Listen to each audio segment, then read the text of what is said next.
So hello friends, welcome to my channel iZoom 360. ఇవాళ వీడియోలో వచ్చేసి ఫ్రెండ్స్, నేను మీకు ఇండియా నుండి అమెరికాకి ఎవరైతే వస్తున్నారో, లైక్ పేరెంట్సే కానీ ఇంకెవరైనా విజిటింగ్కి కానీ వస్తున్నారో వాళ్ళకి మెడికల్ ఇన్సూరెన్స్ అనేది అవసరమా లేదా, వాళ్ళకి ఇన్సూరెన్స్ కావాలంటే ఆ ఇన్సూరెన్స్ వాళ్ళు ఎలా కొనుక్కోవాలి, ఎలాంటి ఆప్షన్స్ ఉంటాయి వాళ్ళకి వాళ్ళు దాన్ని ఎట్లా కోట్ చేసుకోవచ్చు, రేట్ ఎంత పడుతుంది అనేది అయితే వీడియోలో నేను ఫుల్ గా ఎక్స్ప్లెయిన్ చేస్తాను. సో ఫ్రెండ్స్, ఈ వీడియోని మీరు ఫస్ట్ నుండి లాస్ట్ వరకు అయితే చూడండి, ఎందుకంటే మీకు అప్పుడు ఒక ఐడియా అంటూ వస్తుంది.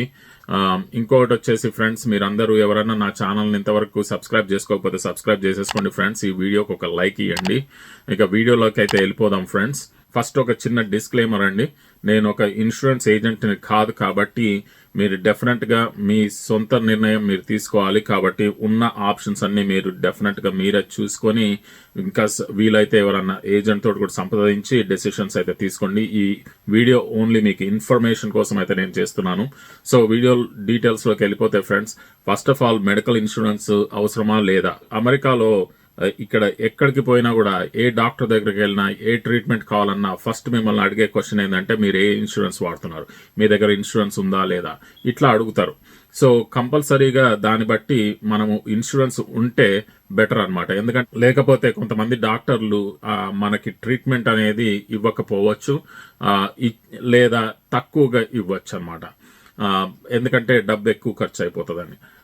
సెకండ్ వచ్చేసి కొన్ని సిచ్యువేషన్స్ లో మనకి ఇచ్చే ట్రీట్మెంట్ చాలా ఎక్కువగా అవుతుంది అనమాట. అంటే మన పరిస్థితిని బట్టి, అంటే చిన్న జ్వరానికి వెళ్ళి వచ్చేదానికి ఖర్చు వేరుగుంటది. ఒకవేళ మనకి ఏదైనా దెబ్బ తగిలి ఎముకలు ఇరిగి మనం ఆ ఎముకని బలపరచుకోవడానికి మళ్ళీ డాక్టర్ దగ్గరికి వెళ్ళి కట్టించుకోవడానికి, ఇవన్నిటికీ కూడా క్యాస్ట్ వేయించుకోవాలి కాబట్టి అది ఎక్కువగా అవుతుంది. మళ్ళీ సర్జరీకి ఇంకొక రేట్ ఉంటుంది. కాబట్టి మనకి ఇన్సూరెన్స్ లేని పక్షాన మనం చేతిలో నుండి పెట్టుకునే డబ్బు ఎక్కువ ఉంటుంది అనమాట. ఇన్సూరెన్స్ ఉన్నప్పుడు ఏమవుతుందంటే, ఇన్సూరెన్స్ వాడు మనకి ఆ ఖర్చుని డాక్టర్లకి వాడు కట్టడం జరుగుతుంది. కాబట్టి మన చేతిలో నుండి మనం పెట్టుకునే డబ్బు తక్కువగా ఉంటుంది అనమాట. సో అది సిచ్యువేషన్. సో ఇన్సూరెన్స్ అవసరమా లేదా అంటే, నా ఒపీనియన్ ప్రకారంగా అయితే కంపల్సరీ అవసరం అండి. లైక్ ఆన్లైన్లో మీరే సొంతగా కోట్ చేసుకొని ఇన్సూరెన్స్ కూడా కొనుక్కోవచ్చు అనమాట.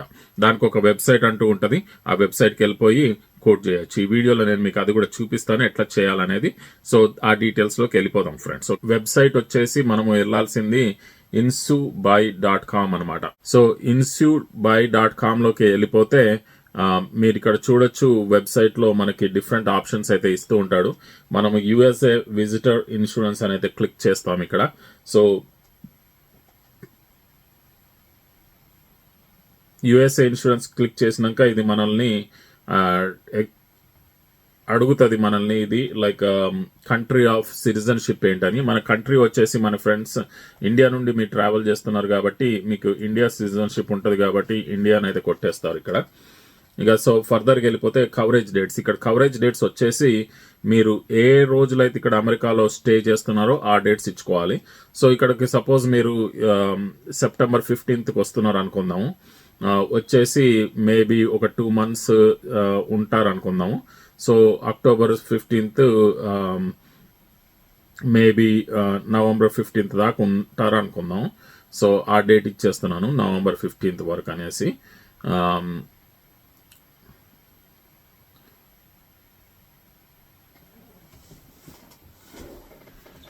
ఓకే ఫ్రెండ్స్, నవంబర్ 14th వరకు అయితే నవంబర్ 15th వరకు అయితే ఇచ్చేసినాక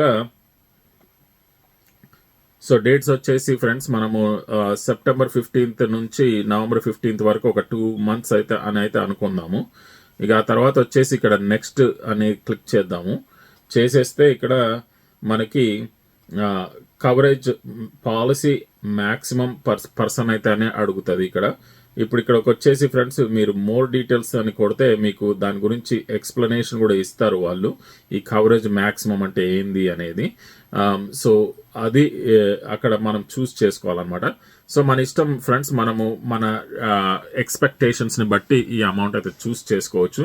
అంటే మనము హెల్తీగా ఉండి మనకి ఏమి మేజర్ ప్రాబ్లమ్స్ ఏమి ఉండవు అనుకుంటే తక్కువ అమౌంట్ పెట్టుకోవచ్చు. లేదు మనకు కొంచెం రిస్కీ సిచ్యువేషన్స్లో ఉన్నాము, మనకి మేబీ కొంచెం ప్రాబ్లం అవుతుందేమో మెడికల్గా, లైక్ సర్జరీస్ ఏమైనా అవుతాయేమో అనుకున్నప్పుడు కొంచెం ఎక్కువ ఇచ్చుకోవాల్సి వస్తుంది.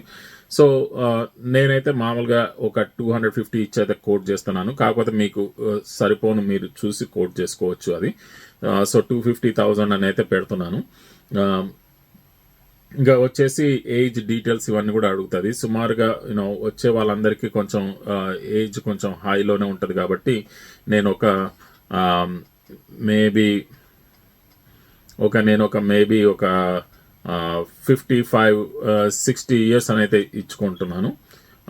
సో ఇక్కడ నంబర్ ఆఫ్ పీపుల్ అని కూడా అడుగుతుంది అనమాట. సో ఫస్ట్ పర్సన్ ఉంటే ఓన్లీ ఫస్ట్ బ్లాక్లోనే ఇచ్చుకోవాలి.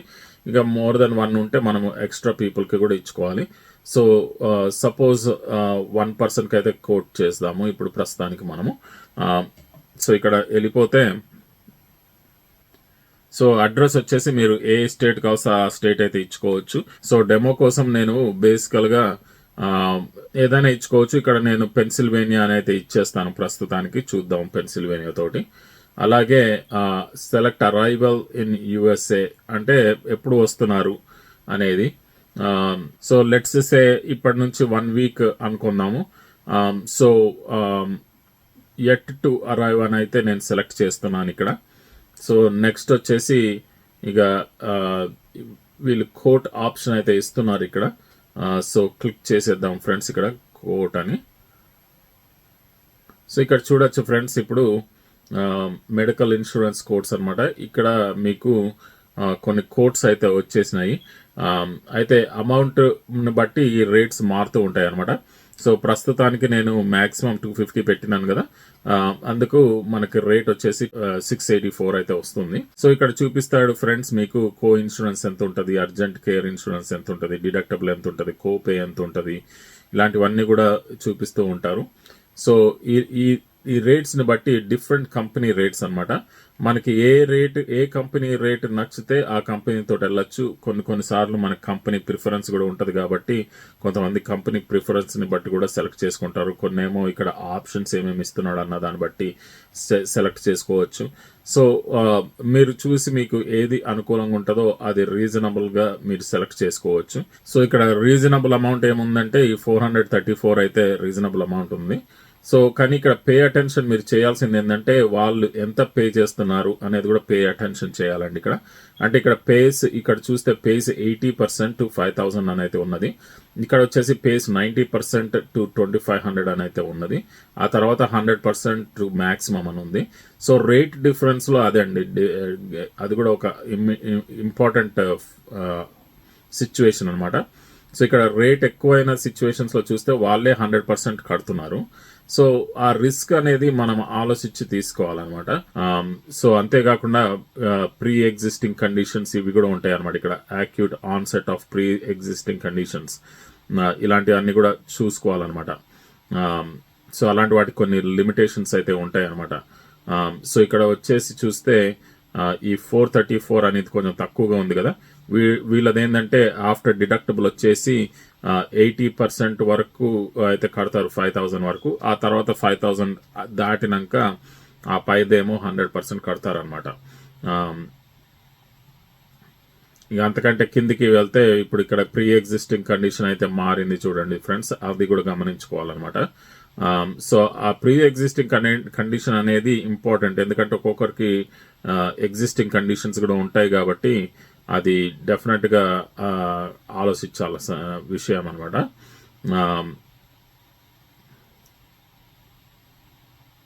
సో ఇది ఇక్కడికి వచ్చేసరికి మళ్ళీ 752 ఇక్కడ రేట్ పెరిగింది చూడండి ఫ్రెండ్స్. మళ్ళీ ఇది కాకపోతే ఇది 100% అయితే కడుతున్నాడు, ప్లస్ ప్రీ ఎగ్జిస్టింగ్ కండిషన్ కూడా మ్యాక్స్ కవరేజ్ అయితే ఇస్తున్నాడు. సో డిపెండింగ్ ఆన్ మన హెల్త్ని బట్టి మనకి ఎంత రిస్క్ ఉన్న దాన్ని బట్టి మీరు అనలైజ్ చేసుకొని దాన్ని బట్టి మీరు ఇదైతే తీసుకోవాలి. అలాగే మీరు లోకల్గా ఒక ఏజెంట్ని కూడా సంప్రదించి వాళ్ళని కూడా కన్సల్ట్ అయ్యి అయితే తీసుకోవచ్చు. మీరు ఈవెన్ ఇండియాలో కూడా మీరు మాట్లాడుకొని ఎవరితోటన్నా ఆ డెసిషన్ అయితే తీసుకోవచ్చు. ఈ వీడియో అయితే నేను ఓన్లీ ఇన్ఫర్మేషన్ కోసమే చేస్తున్నాను ఫ్రెండ్స్. సో నేనేమి సజెషన్స్ అయితే చేయలేను, ఎందుకంటే నేను లైసెన్స్డ్ ఏజెంట్ కాదు కాబట్టి. సో ఫర్దర్గా వెళ్ళిపోతే ఫ్రెండ్స్, ఇక్కడ మీకు ఏదైతే నచ్చుతుందో చూసుకొని దాన్ని బట్టి మనము డెసిషన్ అయితే తీసుకోవాలి. సో ఫర్ ఎగ్జాంపుల్ ఇక్కడ సపోజ్ 250 మనకు అవసరం లేదు, కొంచెం ఎక్కువ ఉంది అనుకుంటే ఇక్కడ ఎడిట్ కొట్టేసి 215 తీసేసి ఇంకా కొంచెం తగ్గించి కూడా చూసుకోవచ్చు అనమాట. సో ఇక్కడ మనము సో మేబీ 100 to 110 ఇచ్చుకుందాము. సో ఇప్పుడు గెట్ కోట్ అని కొడితే సో ఇక్కడ చూడొచ్చు మళ్ళీ ఇప్పుడు రేట్ అనేది తగ్గుతుంది అనమాట ఇప్పుడు, ఎందుకంటే మనము రేట్ పాలసీ కవరేజ్ లిమిట్ తగ్గించాము కదా, అందుకనమాట. సో అది అగైన్ రిస్క్ని బట్టి మనం ఆలోచించుకోవాలి. మనకు అంతగా ఎక్కువగా ఇష్యూ ఉండదు, మనకి 100,000 కవరేజ్ అవసరం లేదు, మనకేమి సర్జరీలు అవ్వవు అని మనం ఎక్స్పెక్ట్ చేస్తున్నప్పుడు అంత పాలసీ కొనాల్సిన అవసరం ఉండదు కదా.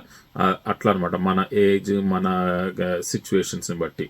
అయితే ఈ లిమిట్ అనేది ఏంటంటే అంతవరకే మనకి కవరేజ్ ఉంటుంది, ఆ తర్వాత మన చేతిలో పెట్టుకోవాల్సి వస్తుంది అనమాట. అందుకని ఎక్కువ కొంతమంది ప్రిఫర్ చేస్తారు, ఎందుకంటే సర్జరీ ఖర్చులు ఏమైనా ఉంటే అది కవర్ అయ్యేటట్లు అనమాట. సో అది ఫ్రెండ్స్, దాన్ని బట్టి చూసుకొని మళ్ళీ మీరు ఇక్కడ పర్చేస్ అని కొట్టేస్తే దాన్ని ఇంకా మనము ఫర్దర్గా వెళ్ళిపోయి యాక్చువల్గా మనం డీటెయిల్స్ ఇచ్చేసుకొని మనం కంటిన్యూ పేమెంట్ కూడా చేసేసుకొని కవరేజ్ కూడా కొనేసుకోవచ్చు అనమాట.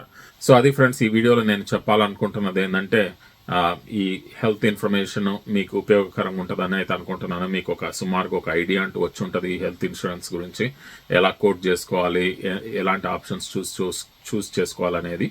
సో ఫ్రెండ్స్, మీరు ఎవరైనా నా ఛానల్ని ఇంతవరకు సబ్స్క్రైబ్ చేసుకోకపోతే నా ఛానల్ని సబ్స్క్రైబ్ చేసుకోండి ఫ్రెండ్స్. ఈ వీడియోకి ఒక లైక్ ఇచ్చేయండి. అలాగే మీరు ఎవరికైనా ఇది ఉపయోగపడుతుంది అనుకుంటే వాళ్ళకి షేర్ కూడా చేయండి. ఇంకేమైనా అడిషనల్ క్వశ్చన్స్ ఉంటే కామెంట్స్లో అయితే పెట్టండి ఫ్రెండ్స్.